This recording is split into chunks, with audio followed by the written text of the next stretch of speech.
তো ফ্রেন্ডস, আমরা পড়ছি অ্যাডভার্বিয়াল ক্লজেস।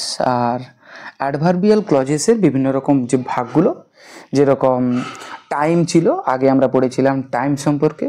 তারপরে এই যে টাইম, তো টাইম পড়ার পরে আমরা আগের ভিডিওতে প্লেস সম্পর্কে পড়েছি। এখন আমরা দেখতে চলেছি রিজন অর কজ।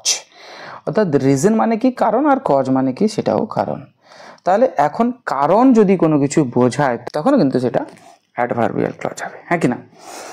তাহলে দেখো, আরেকটা অ্যাডভার্বিয়াল ক্লজের ভাগ পেলাম এবং জানতে পারলাম যে রিজন বোঝালেও কিন্তু বা কজ বোঝালে, কারণ বোঝালে কিন্তু সেটাও অ্যাডভার্বিয়াল ক্লজ হতে পারে। তবে হ্যাঁ, এখানে অ্যাডভার্বিয়াল ক্লজের ক্ষেত্রে কোন কোন সাবঅর্ডিনেটিং কনজাংশনগুলো যুক্ত হতে পারে সেগুলো একটু দেখে নেব। প্রথমে কি আছে? প্রথমে আছে বিকজ, BECAUSE, বিকজ। বিকজ কথার অর্থ কি না? বিকজ কথার অর্থ কারণ। তাহলে বিকজ দিয়ে, বিকজ সাবঅর্ডিনেটিং কনজাংশনটা দিয়ে যদি কোনো ক্লজ থাকে, মানে সাব ক্লজ যদি থাকে, তখন সেটা কিন্তু অ্যাডভার্বিয়াল ক্লজ হবে। বুঝতে পারলাম কিনা? তাহলে বিকজ ছাড়া আর কি হতে পারে? অ্যাজ। অ্যাজ মানে যেহেতু বা যে কারণে। তাহলে এটাও কারণকে নির্দেশ করছে। নেক্সট আর আছে সিন্স, যেহেতু। সিন্স মানে কি? মানে যেহেতু বা যে কারণে।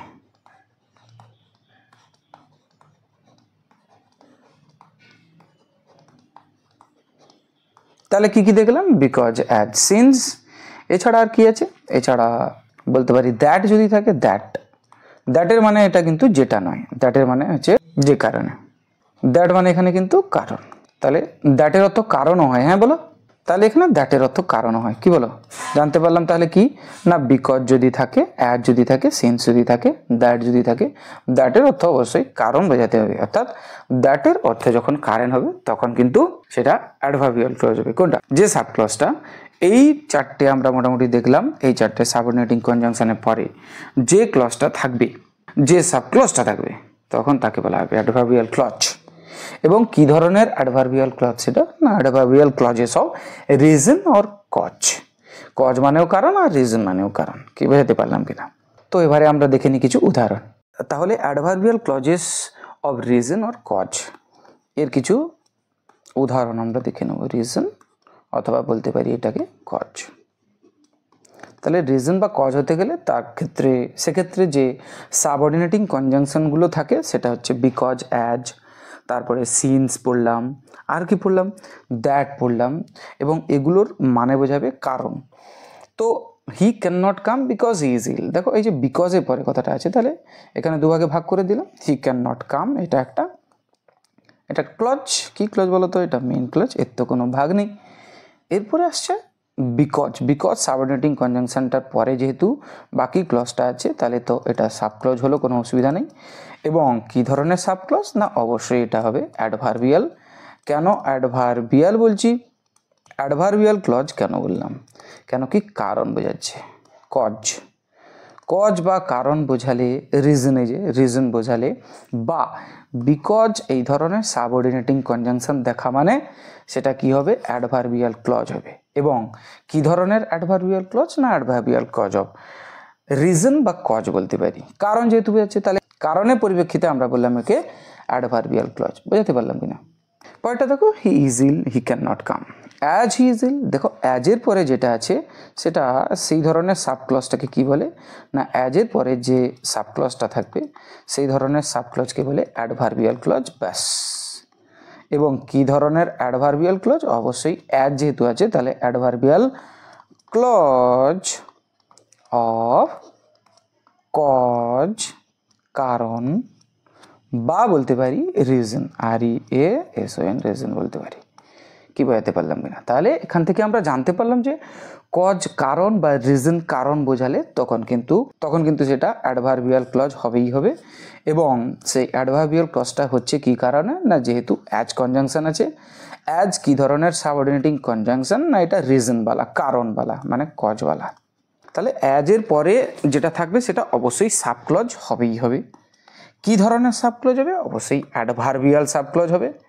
এবং অ্যাডভার্বিয়াল সাব ক্লজ কোন পরিপ্রেক্ষিতে হচ্ছে না? কজ বা রিজন মানে কারণ, এই পরিপ্রেক্ষিতে হচ্ছে। বুঝতে পারলাম কিনা?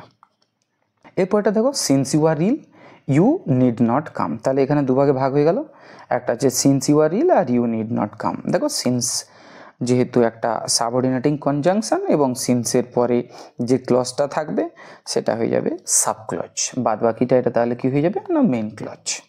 এখন এটা কি ধরনের সাব ক্লজ না সিন্স মানে যে কারণে, মানে যেহেতু ইউ আর ইল তুমি অসুস্থ ইউ নিড নট কাম তোমার আসার দরকার নেই।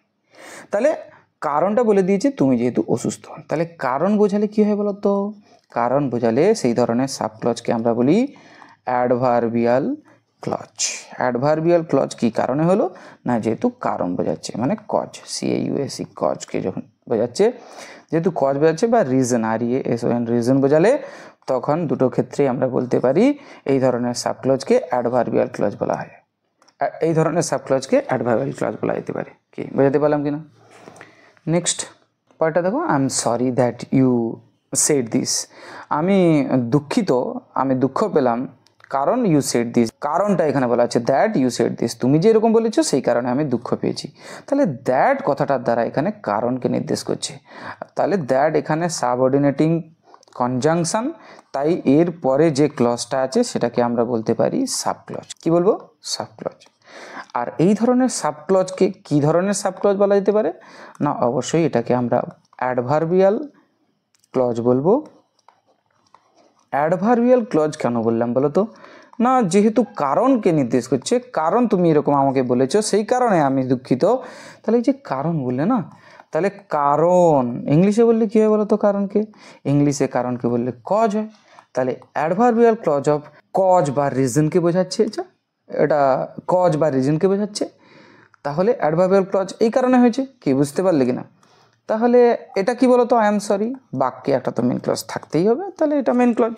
যেহেতু একটা সাব ক্লজ এখানে হয়ে গেছে তাহলে আর বাদ বাকি এটা অবশ্যই মেন ক্লজ হতে হবে, কেন কি বাক্যে একটা মেন ক্লজ না থাকলে বাক্যই হবে না। তাহলে অ্যাডভার্বিয়াল ক্লজের অনেকগুলো ভাগের মধ্যে আজকের ভাগ কি ছিল?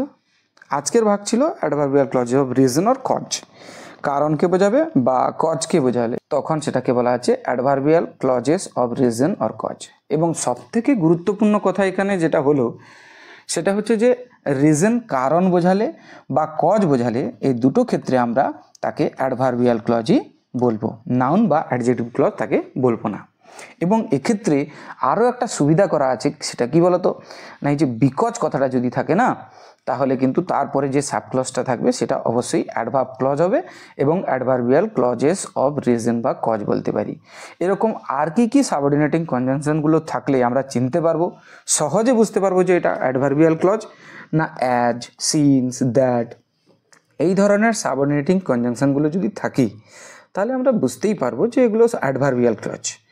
আর আমাদের মনে রাখতে হবে এটা তো অ্যাডভার্বিয়াল ক্লজ হবে, কি কারণে হবে না যেহেতু কারণকে নির্দেশ করছে, আর কারণের ইংরেজি কি বলতো রিজন বা কজ।